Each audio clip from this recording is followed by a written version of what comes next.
आजादी की चिनगारी क्या चाहिए भारतवर्ष को, कि आजादी की चिनगारी सुलगाने वाली सुनो दयानंद जैसी जिंदगानी हमें चाहिए, कि आजादी की चिनगारी सुलगाने वाली सुनो दयानंद जैसी जिंदगानी हमें चाहिए। और निज रक्त से तिलक मातु भारती का किया, कि निज रक्त से तिलक मातु भारती का किया, अशफाक जैसे बलिदानी हमें चाहिए, कि निज रक्त से तिलक मातु भारती का किया, अशफाक जैसे बलिदानी हमें चाहिए। और सलमान खान जैसे, कि सलमान खान जैसे हीरो नहीं चाहिए जी, कि सलमान खान जैसे हीरो नहीं चाहिए जी, और ना ही शीला की जवानी हमें चाहिए, शेखर सुभाष जैसे लाल होने चाहिए। वाह, बेटियों में झांसी वाली रानी हमें चाहिए, शेखर सुभाष जैसे लाल होने चाहिए। वाह,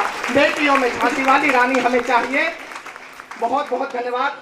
और कुछ अच्छा जो लिखने की कोशिश की वो आप तक पहुंचाने की कोशिश करता हूं। क्या होते हैं भारतवर्ष के लोग, क्या उनके मन के विचार होते हैं, क्या उनकी भावनाएं होती हैं, चार पंक्तियों में अगर आप लोगों को सही सही परिभाषित कर दूं तो फिर अपने लिए एक बार जी खोलकर ऐसी तालियां बजाइएगा कि ये उत्सव महोत्सव में तब्दील हो जाए। मैं पंक्तियां निवेदित करता हूं।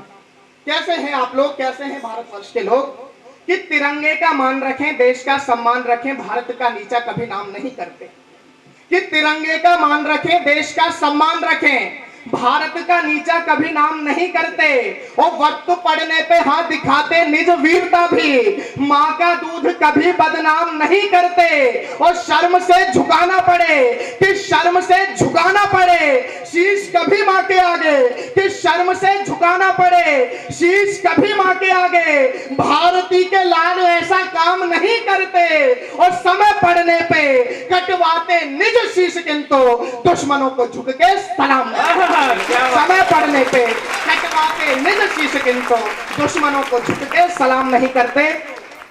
बहुत बहुत धन्यवाद। और चार पंक्तियों से और जुड़ेगा। एक छोटी सी कविता है दादा जी, स्वागत। 3-4 मिनट की एक कविता है, लेकिन मेरा पढ़ने का बहुत मन है। मैं अभी सिर्फ उसकी भूमिका बना रहा हूं आपके बीच में। जब मुझे लगेगा आप लोग उस कविता को सुनने के लिए तैयार हो गए तो वो 3 मिनट की कविता जिसे पढ़ने के लिए आज यहाँ पर आया हूँ उसे शुरू करूंगा। लेकिन अगर आप लोगों ने उसे मन से सुन लिया तो मेरा आना यहाँ पर सार्थक हो जाएगा।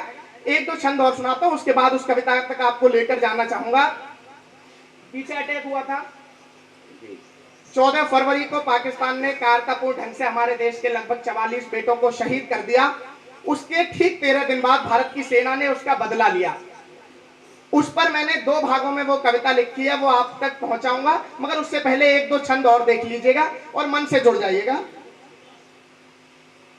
मुझे एक घटना याद आती है, जब भगत सिंह को फांसी लगने वाली थी दीदी, उससे एक दिन पहले भगत सिंह की मां भगत सिंह से मिलने के लिए जेल में पहुंची। तो भगत सिंह ने देखा भैया इसकी आवाज ना थोड़ी सी बढ़ा के और उसे वहीं पे सेट कर दो। कौन है वो पीछे बैठा हुआ है? भैया हल्की सी बढ़ा दो आवाज। जब भगत सिंह की मां भगत सिंह से मिलने के लिए जेल में उनकी फांसी से एक दिन पहले पहुंची तो भगत सिंह ने देखा कि मां की आंखों में आंसू है।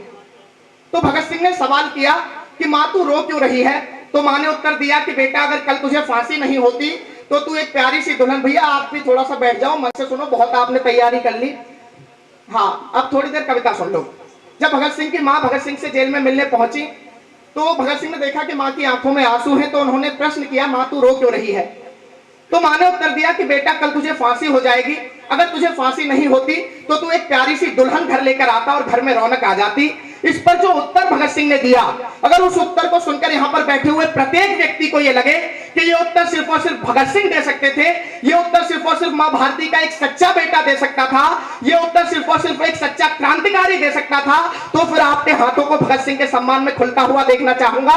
भगत सिंह ने कहा कि मां तू रो मत, बल्कि घर जा, घर जाकर शादी की तैयारियां कर, पूरे घर को सजा दे, मोहल्ले भर में मिठाइयां बांट दे, क्योंकि तेरा भगत आज मर नहीं रहा, बल्कि तेरा भगत तो आज फांसी रूपी घोड़ी पर सवार होकर आजादी की दुल्हन लेने जा। लेकिन जब ऐसे शहीदों को, ऐसे क्रांतिकारियों को पाठ्य पुस्तकों में आतंकवादी पढ़ाया जाने लगे तो आपके छोटे भाई स्वदेश यादव को लिखने के लिए मजबूर होना पड़ता है। 4 पंक्तियां आपके सामने रखता हूं, 4 पंक्तियों में 4 निवेदन है, और निवेदन स्वीकार हो जाए तो आपके आशीर्वाद की मोहर उस पर लगे। मैं पंक्तियां निवेदित करता हूं। कि घास के निवाले खाए किंतु कभी झुका नहीं, महाराणा जैसा स्वाभिमानी मत भूलना।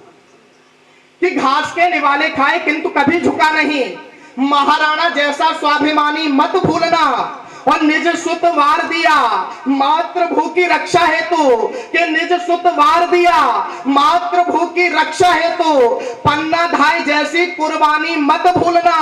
और खादी और चरखे से, कि खादी और चरखे से आजादी न मिली मित्र, कि खादी और चरखे से आजादी न मिली मित्र, बलिदानों की है ये निशानी मत भूलना।